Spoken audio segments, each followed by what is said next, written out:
The Winnipeg Comedy Festival proudly presents Special Delivery. And now a special performer who really delivers, Tom Green.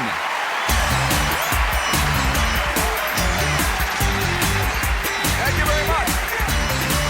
Hello, Winnipeg.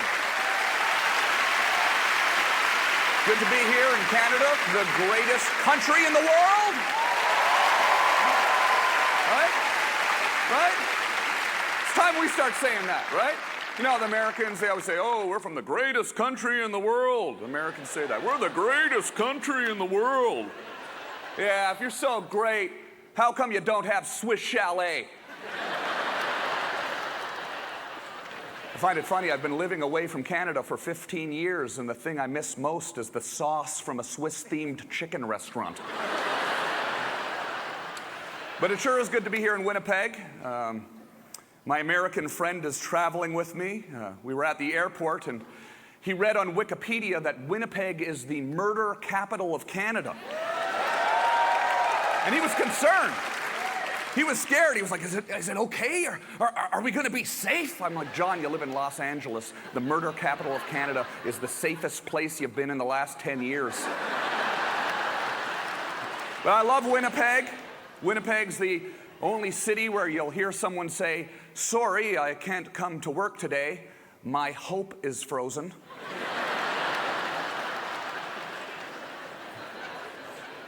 Sure is cold here in Winnipeg. Or as the late, great Johnny Carson would say, it was cold here in Winnipeg today. It was so cold, the pigeons were running into Swiss Chalet to surrender.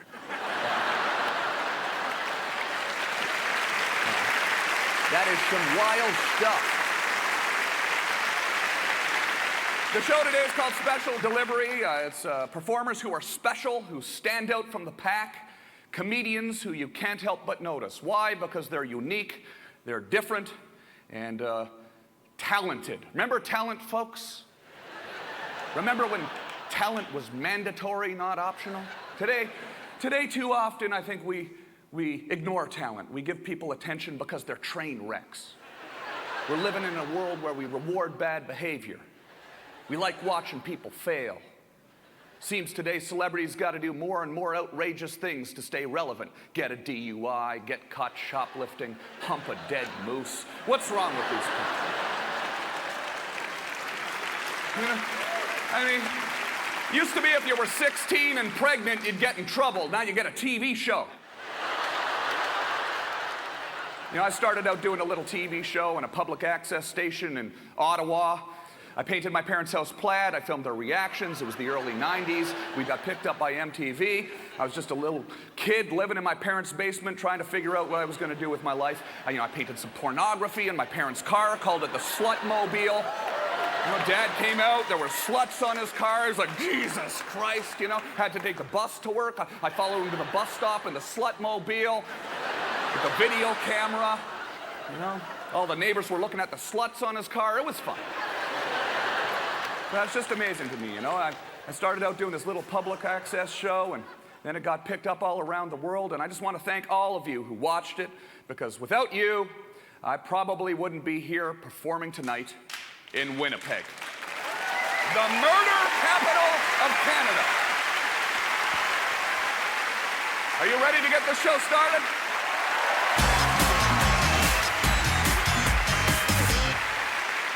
This comic's problem is that she never knows if you're laughing with her or if you're laughing at her. Actually, that's a lie. She's got way bigger problems. Please welcome Nikki Payne.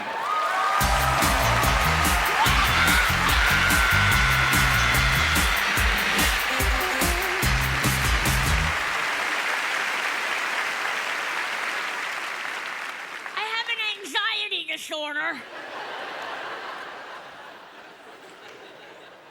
I have an anxiety disorder, and so my doctor said I needed to learn how to meditate. Meditate. I have a speech impediment. I can't even say meditate. He gave me a CD, and on the CD there's a dirty hippie that talks to me. And I sit in my living room while my dog and cat stare at me and judge. And when I have an anxious thought, I'm supposed to picture myself by a river. And my thoughts are a river. And when I have an anxious thought, I'm supposed to send it down the river. Send it down the river. Send it down. My property taxes went up this week. My boss is on my ass. I can't sleep at night because of the goddamn I'm drowning in the river!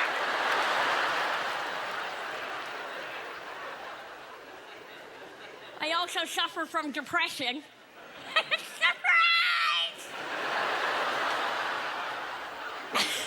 At first they weren't sure if I was depressed or bipolar. So the doctor said to me, Nikki, have you ever had any manic episodes? Have you Googled me?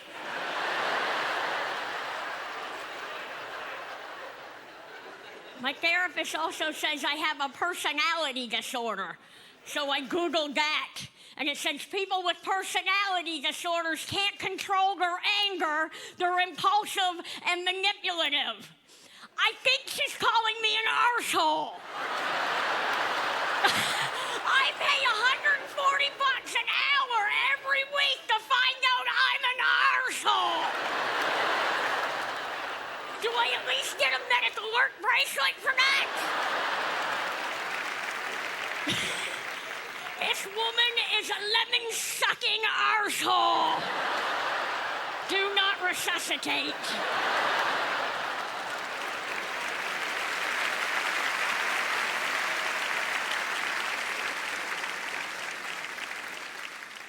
There's a lot of misconceptions about people with mental illness out there. A lot of misconceptions. They like to say, crazy girls are wild in bed. Great, another thing for me to fail miserably. Now not only do I gotta make it to my doctor's appointments, take my meds, and do my cognitive behavior therapy exercises, now I gotta figure out how to do it like a backdoor teen mom!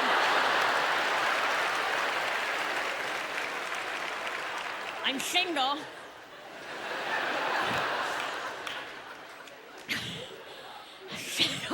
My mom says I'll feel better if I started dating. I'd feel a lot better if I started dating. She said, maybe you should go on one of those dating websites. And I said, you know what? I will go on a dating website. When they finally make a dating website that you actually have to describe yourself as the emotional bag of monkeys you really are. And not the person you present for the first 6 months while you're dating. I got mine written already. I'm a chubby brunette who spits when she talks. I have a pulse in my eyelid all the time. Sometimes I'm overwhelmed by such anxiety about this messed up world and my inconceivable place in it, I can't breathe. I'm a diagnosed arsehole. But you know what? I do it like a backdoor teen mom! Thank you, Winnipeg! Some fine funny from Phil. It's Phil Hanley on the Winnipeg Comedy Festival.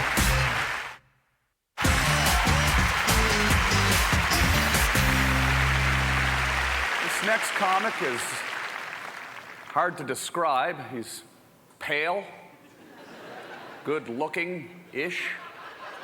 Got a blue eye. He's got blue eyes. He's got blue eyes. Oh, maybe he's not that hard to describe. And he's hilarious. Please welcome Phil Hanley, everybody. Come on.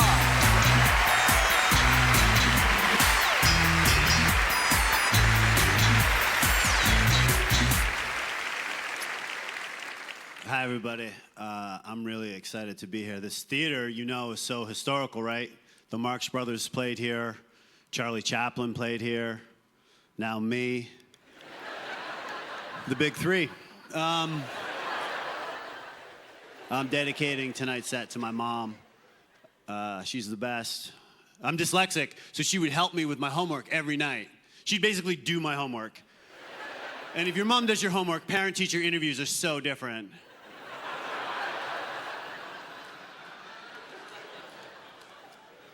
Because the teacher would be like, well, I think Phil needs to put a little more effort. And my mom would say, how dare you? He's working full-time and raising 3 kids. Because I'm dyslexic, sexting is a real problem for me. It's tough. I was dating this girl. She was really into sexting, so what I would do is I would text my best friend Pugs. He would proofread the sext, then I would send it to the girl. That worked really well till once Pugs wasn't available, so I just sent her what I had. And what I was trying to say is, I want to caress your breast. What I said was, I want your carcass, you beast.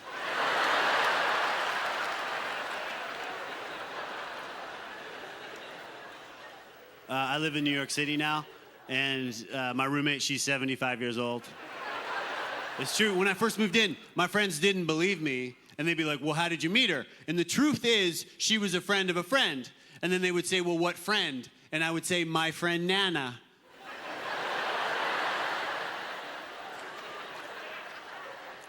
She's obsessed with the fact that I'm Canadian and that we have free health care. And she tells everybody that I'm her friend with benefits.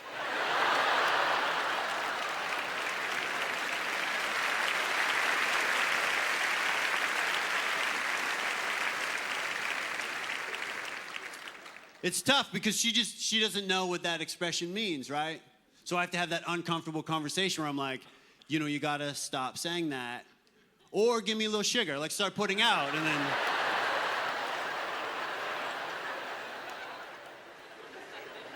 Everybody, my ex-girlfriend, she broke up with me over the telephone. We were together for 5 years, and she broke up with me over the telephone. And this, in my hand, this is a transcript of our final conversation.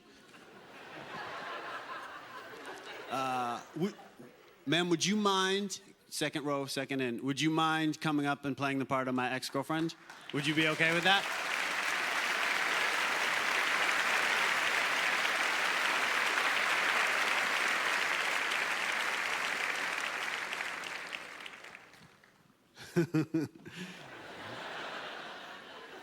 Hi, thank you. Oh, can you stand right beside me? Okay. What's your name? Jody. Hey, Jody, nice to meet you. You look very pretty tonight.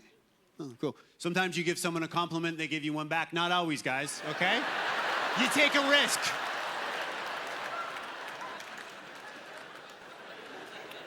Is that your boyfriend that you're with?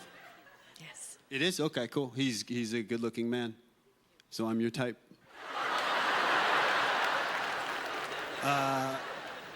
So Jody, you have the first line, and I'll just hold the microphone over and you say it. Are you ready? Okay, here we go. I think we should break up. That was great. That was really good. I forgot one thing. I'm sorry, I forgot one thing. When you break up with someone, people are always like, who broke up with who? Grow up, all right? Doesn't matter who broke up with who. Act like adults, all right? I'm sorry, Jody. Do you mind doing the first line again? Maybe have fun with it. All right. I think we should break up. That was great. This is me. Sorry, I didn't hear that last thing. The phone cut out. But I think we should break up.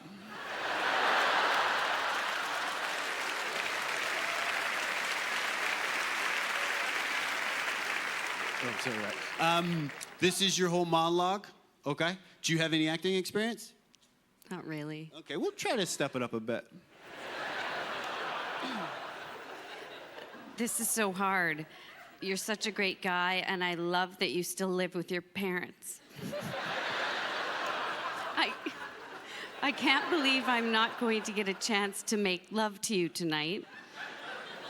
That is something that I highly recommend to any single woman or even to someone who is in a relationship.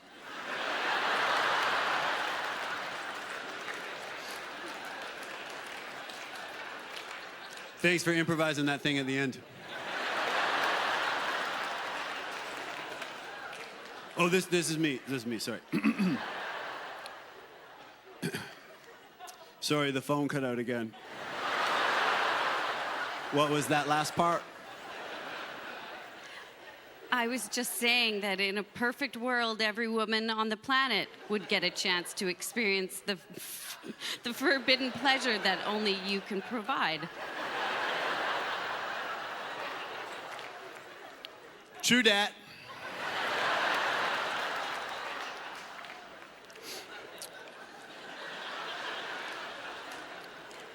All right, babe. I wish you the best. I've already had the best.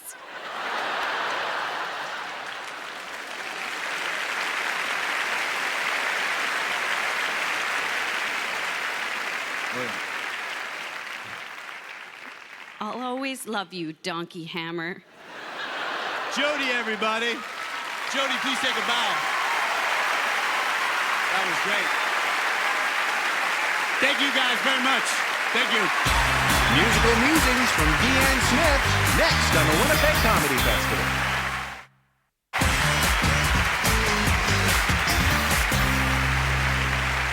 This next comic is like a palindrome of what the special delivery show is all about. She's very good in a strange way and very strange in a good way. See for yourself. It's Deanne Smith.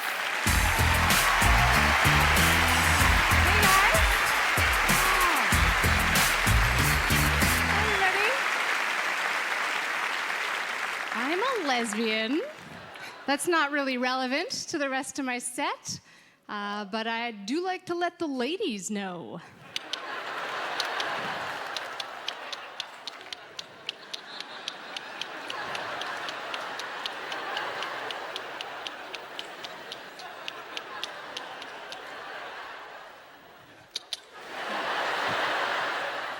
I want to do a little song for you guys. As a comic, I travel a lot, and this is a song about Australia. Here's a little story about an Australian cafe. I ordered a glass of water, but instead of just saying okay, the waiter said, "No worries, ma'am," which I guess was polite. But to my North American ears, it just didn't sound quite right. I mean, it's just a glass of water. I'm not worried about it at all, actually. You don't need to project onto me that I'm having a mental process about the glass of water, because I wasn't even thinking about the concept of worry, but you've introduced it, haven't you? What would I have to worry about? And then I started to think of all the things that could go wrong as he fetched my drink. What if he spits in the water? What if it's full of disease? Unless he's planning to do something weird, why would he say no worries? What if the glass is cracked? What if the glass is half empty? What if I get philosophical and I'm forced to confront my innate negativity? What if there's no meaning? What if there's no point to life? What if I choose to get married and they pronounce us wife and wife? It just sounds so gay. What if he's not the waiter and this is some elaborate prank? What if my darkest fear is true and I'm the reason that my mom drank? I feel guilty all the time. What if when I was vegan I didn't get enough vitamin B? And all I did was annoy my friends and destroy my short-term memory? What if my mind never settles down and I never know true joy? What if even though I try hard to be cool, I always look like a little boy? Who's into it? Ladies? Fellas. Very few people. What if when it comes, the water is too salty? What if despite the fact that I'm a moderately successful comedian and I have a lot of friends and I'm in a healthy relationship, what if I never overcome the psychological damage I experienced in childhood? Not that I'm blaming my parents. I mean, they come from their own dysfunctional backgrounds and they just did the gosh darn best they could, okay, with the crappy hand that life dealt to them. But what if I always stay afraid and I label myself and my feelings as somehow wrong? Well, assuming that everyone else in the world is somehow right. So that even though my heart yearns for something deeper, my connections with other people ultimately feel kind of superficial because I isolate myself emotionally.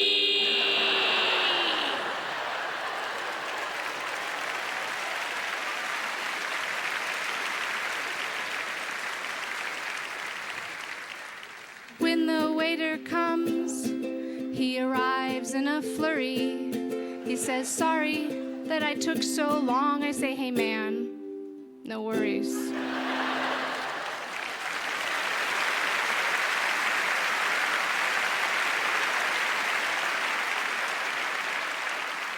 Sometimes I wish that I had more confidence. I'm doing okay, but it's really important to have confidence when you're doing comedy. You know, and I work with like super confident dudes, you know, who sometimes have no reason to be that confident, but like really confident dudes. And I want to be more like them. If I had that kind of confidence, like I'd love to have a catchphrase. I think that could be amazing. I'm working on one. I do need to work it into conversation. So, sir, I'm going to ask you a question. Your part's very easy. This is a catchphrase that I hope to use one day when I have more confidence so I can be like my male counterparts. I'm pretty excited about it. What do you do for a living? Tell it to my balls!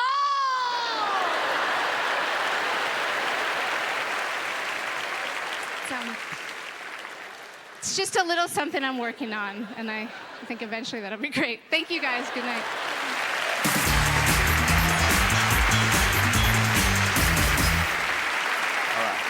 This next comic isn't afraid to let his freak flag fly. At least I hope that's a flag. Hard to tell sometimes. Either way, he's freaking hilarious. Please welcome Winston Spear.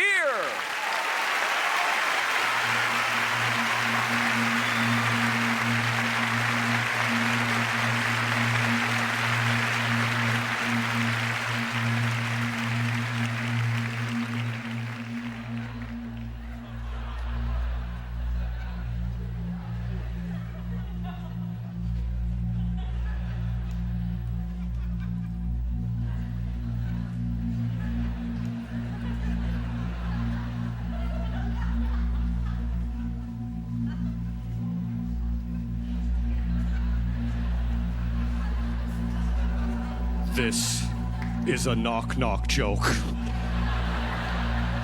From the future. The future. The future.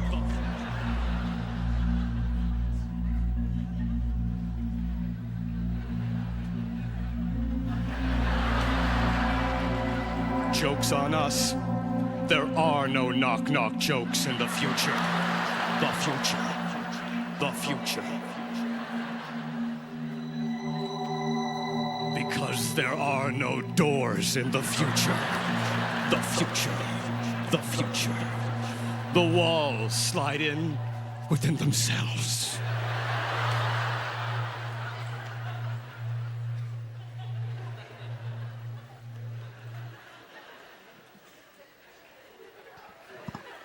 Well, the iPad was $700, the Bluetooth speaker $300. This joke cost me $1,000.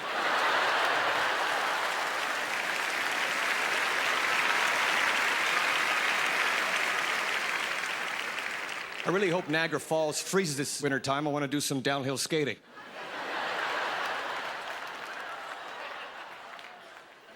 A lot of people vacation Niagara Falls. A lot of people go vacation there. I don't vacation anymore because I always go to the wrong place at the wrong time. I went to Alaska. I stayed there for 7 days, no nights. I had to wear my sunglasses day and night. Did you ever go to a drugstore and you see somebody standing in front of a tower of sunglasses? They're trying on about 14 or 15 pair and they can't find a pair that fits? Because it's your face. There's something wrong with your face. Tell you a little bit about myself. I am dyslexic. I have dyslexia. I can't eat alphabet soup. I just burst into tears. All I see is a sad story with no ending. Some people read the book, then they go see the movie. Some people see the movie, then they go read the book. I like to read the book while watching the movie. And race it.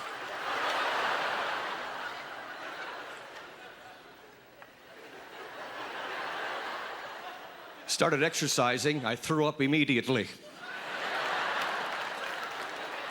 My friend said, you gotta start slow, start slowly start exercising. I did that and I slowly threw up immediately.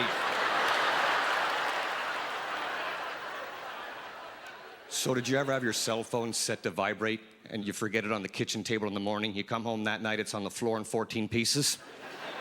You call your cell phone trying to find it. And you're actually helping it commit suicide.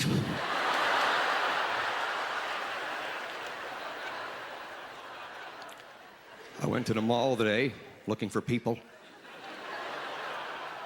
Saw a gigantic bubblegum machine. I said, if that's the size of the candy, I'm not hanging around for the kids.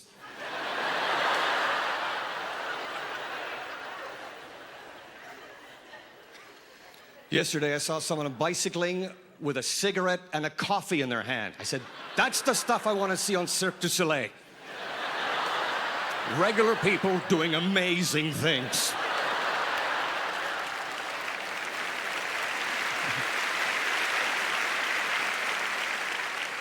I would like to end by singing a song, but I can't sing. I remember when I went to my first singing class. I went, L.A., L.A., L.A. No, it's la, la, la, la.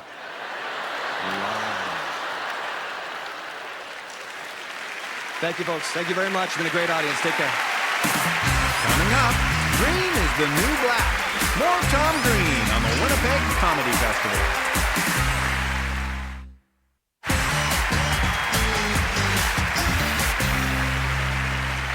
No, but it's great to be here, man. I flew up here from, on WestJet. I love WestJet. WestJet, it was one of those flights where everybody clapped when the plane landed. Like they were amazed that it actually worked, Like if you were unsure about the, why'd you get on in the first place, Oh, boy. They're clapping for the pilot because he's completed his minimum job requirement. It's weird. I like traveling in Canada better than traveling in the United States. Because Canada, they always they don't have all these rules and restrictions like in the U.S. They always say, oh, it's the freest country in the world. Yeah, it's so free in the United States, but every time you go anywhere, you got to take your shoes off when you go to the airport, right? America's the only country in the world where you got to take your shoes off when you go to the airport. Is that freedom? Every time you go to Cleveland, you got to tiptoe through the airport in your slippery socks and get a planter's wart and take your laptop out of your bag. Excuse me, sir, could you take your laptop out of your bag, please? Could you take your laptop out of your bag? Is that freedom? Take your laptop out of your bag, please, sir. Could you take your laptop out of your bag? Could you take your laptop out of your bag, please, sir? Could you take your laptop out of your bag? Take your laptop out of your bag. Take your laptop out of your bag and put the bag through the X-ray that can see through the friggin' bag. That makes a lot of sense. $4 million X-ray machine can see through your clothes, but it can't see through your shoes. Makes a lot of sense. Calling bull crap. Someone's making some money in X-ray machines, that's what I figure. Then you get on the plane, they say, please turn your cell phone off, it could cause the plane to crash.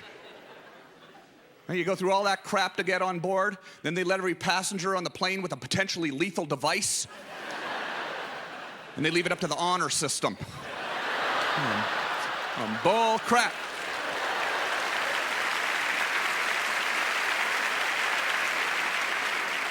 I don't know, man, we're living in weird times. We're living in weird times. But, I love growing up in Canada. Today, everybody's on Facebook, everybody's on the internet, everybody's on Instagram, everybody's checking their cell phones all the time, everybody's checking their emails all the time. When I was a kid, they didn't have any of that stuff. And you were able to get away from social media, and you had time to think, and your brain had time to reset itself, and you'd think about everything that you had to think about, and then when you were done thinking about that, you'd stop, and you'd look around, and you'd do something else. Kids today, they don't have time to stop and look around at stuff. They're too busy stuck on their phone. But growing up in Canada, you'd look around at stuff. I remember walking to school, sir. I'd be walking along. I'd go up to like a cedar hedge and get inside it, That's the kind of stuff you'd do when you didn't have a cell phone in your pocket. You'd get inside a cedar hedge. Kids today don't get inside cedar hedges. I remember I was like inside this hedge. I was looking at all the little grubs in there, all the little beetles in there walking around, learning about beetles. Kids today don't know anything about beetles inside cedar hedges. I remember I was inside the cedar hedge looking at all the beetles, and then some kid ran by, and I heard outside the hedge, he yelled, "The president was shot!" And Ronald Reagan, he'd just been shot, right? And he yelled, "The president was shot!" And I stuck my head out of the hedge, right? The president was shot! He said, "Yeah, the president was shot!" I get out, "The president was shot!" "Yeah, now I'm running. The president was shot!" I'm running around. "The president was shot!" All these other kids are sticking their heads out the hedges and shit. Now they're running. "The president was shot!" Everyone's running around screaming, "The president was shot!" See, information traveled just as fast before the internet.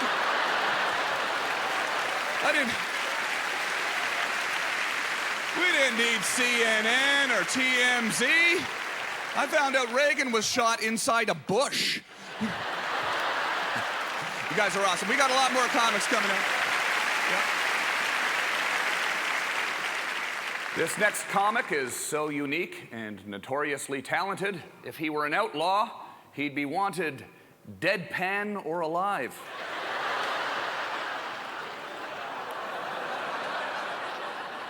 Please welcome Jon Steinberg.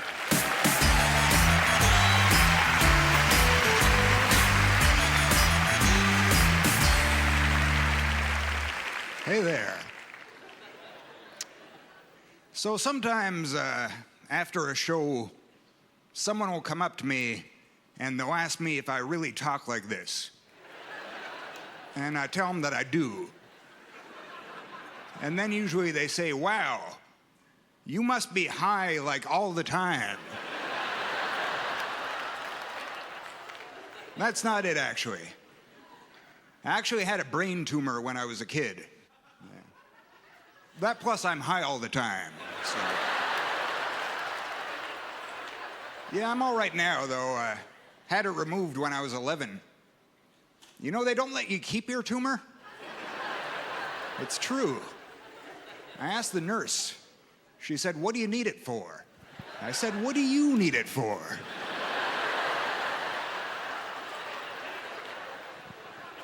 One thing I learned from that whole experience, though, is we got to be more careful about the way we break bad news to children. Because we try to protect them by oversimplifying things. But that can actually make things more confusing. Like, I remember my parents came into the room with the doctor. They said, "John, don't panic. But there's something growing inside your head."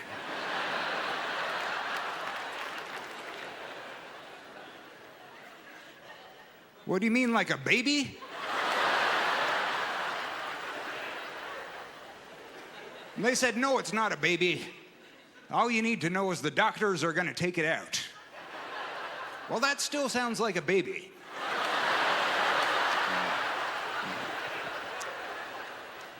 Yeah, another thing that makes me sad is when parents try to live out their failed dreams through their children. You know? That's why I'm living out my dream right now. That way, when I have kids, I can force them to live out things I had only a passing interest in. Yeah, my son will come up to me. He'll say, "Daddy, why do I have to be a fireman when I grow up?" And I'll say, "Well, son, when I was your age, I saw a movie called Backdraft. And for 2 days, I thought I might want to be a fireman. Then I forgot about it when I saw Beverly Hills Cop. That's your brother Axel's problem."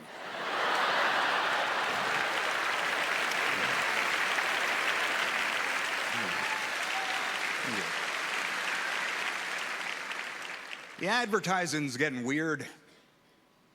Yeah, they have sponsors for closed captioning now.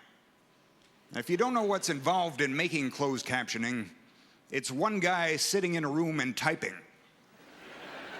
Pretty sure you could sponsor closed captioning for like $18 an hour. I'm gonna do it. Not even to promote anything, just to let people know I'm a good guy. You're gonna be watching the Super Bowl next year. You're gonna hear closed captioning for the Super Bowl was brought to you by John.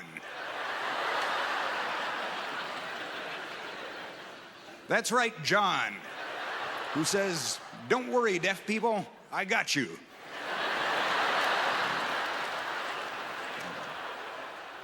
So I'm trying to eat healthier, trying to gain some weight. I put on about 1 pound over the last 3 years, but most of that's hair weight, though, so it doesn't really count. I've been eating at this Jamaican restaurant near my place in Toronto. They have a boneless goat roti there. I'm not gonna order that.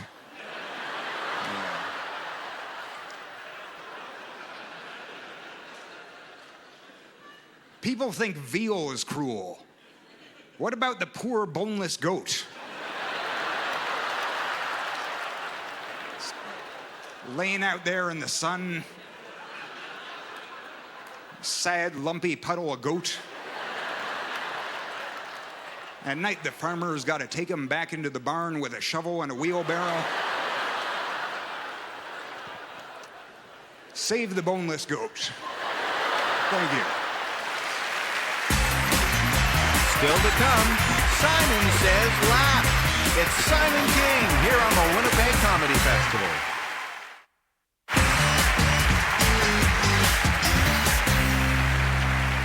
This next comic is what you'd call the boy next door if you lived next door to a creepy carnival freak. Let's hear it for the hilarious Simon King, everybody.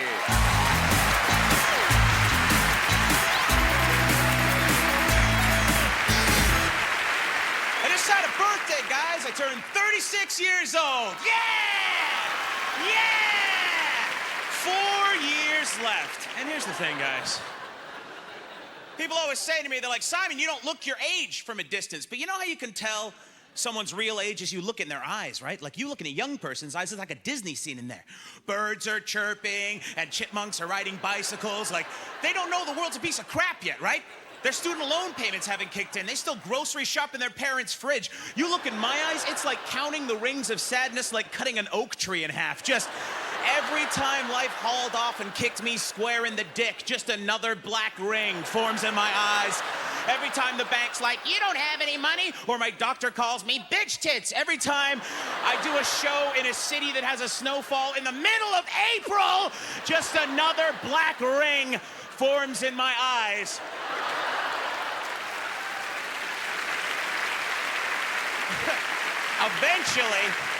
Eventually my eyes will be dark like the portholes to hell. And if you stand too close to my head on the bus, you'll just hear coming out of my face. Because it's over. I'm not even cool enough to burn out anymore. Do you realize that? If I die tomorrow, people will be like, "Well, too many hot dogs." You know what I mean?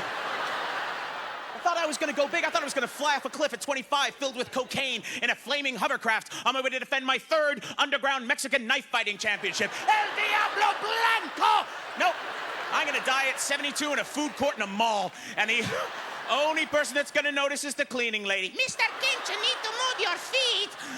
"Oh, he's dead." She's gonna take my watch and bring her family here from Honduras. It's over!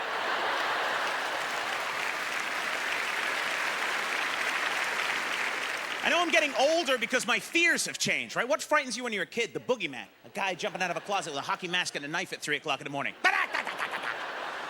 That doesn't frighten me now. That's a break in the day now. You know what frightens me now is responsibilities and failures and the fact that I might not have enough time to turn this around before I turn into a full-blown alcoholic. If a guy jumped out of a closet now at 3 o'clock in the morning with a hockey mask and a knife and was like, "Ah!" I'd be like, "Oh, thank God, somebody to talk to. Look, dude, should I go back to school? I think my girlfriend wants a baby. Where are you going? I got whiskey. You have kind eyes. I can't be alone right now."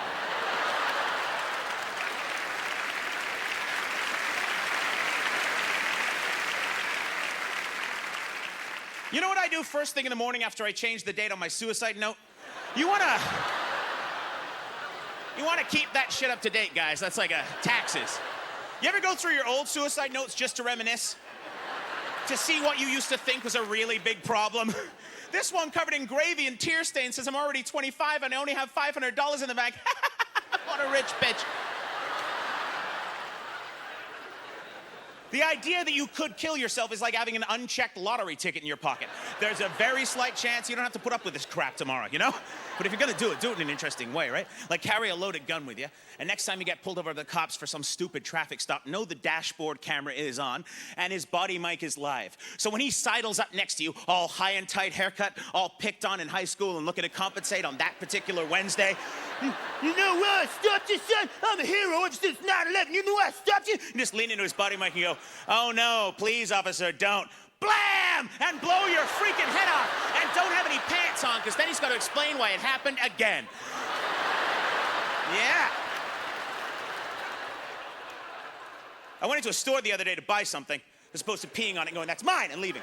Which is still a better financial system than Bitcoin, we can agree. Anyway, I went in. And the girl behind the counter is one of those hipster chicks, like she didn't have any lenses in her glasses. I have to wear contacts because I'm virtually blind. Why don't you just lug around a wheelchair with you too, you insensitive bitch? Like, that's not fair. It goes with my bag, screw you. And they always have those skinny jeans where if you have more than 3% body fat and you turn sideways, you look like the capital letter P. Stop it. So she says to me, she's like, I like your look. It's like you don't give a crap. I'm trying to give a crap, guys. I know it looks like I find cheese on me more than I should, but I'm doing the best I can. And I was really mad at her, but I didn't fight with her because I'm afraid of women, so I went outside and kicked a homeless guy. That's my own thing. Anyway, so... But then I realized she did me a favor, because if you look like this, it's acceptable to be drunk at noon and no one is worried about you. Like, if you're wearing a suit, people are like, trouble at home, big guy, and they'll take you to meetings and screw up your buzz. But if you look like this, like, holy crap, the sun's up and you're awake. High five, man, you're turning it around. Like, keep the standards low. I look like I party. Do you guys party? You party? You party? Yeah. You party? Yeah. You don't party, dude. You're in shape. You wake up at 9 a.m. and do crunches on the treadmill listening to Tony Robbins' personal power tapes. I'm gonna change the world. That's not a party body. This is a party body right here. Yeah. I treat my body like a rental car. Guy comes up to you and goes, I party, really? Did you do a bump of coke off a stripper's ass one time? That's not a party, okay? A real party is half a bottle of Knob Creek, hugging a pillow as hard as you can at 3 o'clock in the morning, listening to Love is a Battlefield over and over. Until the landlord comes by, he starts banging on the door. What the hell is going on in there? I told you no Pat Benatar after 3 o'clock in the morning, but you can't hear the banging on the door, because that just goes with the rhythm of your lovelorn heart. That's a party. So don't tell me you party if you have hope in your eyes. My name is Simon King. Thank you very much. Good night.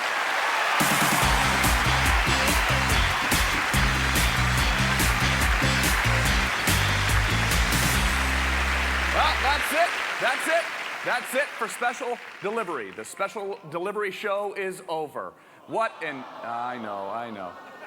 But wasn't it an entertaining night of widely diverse and wildly engaging oddballs? That was a lot of fun. It was great to be here. Good night, everybody.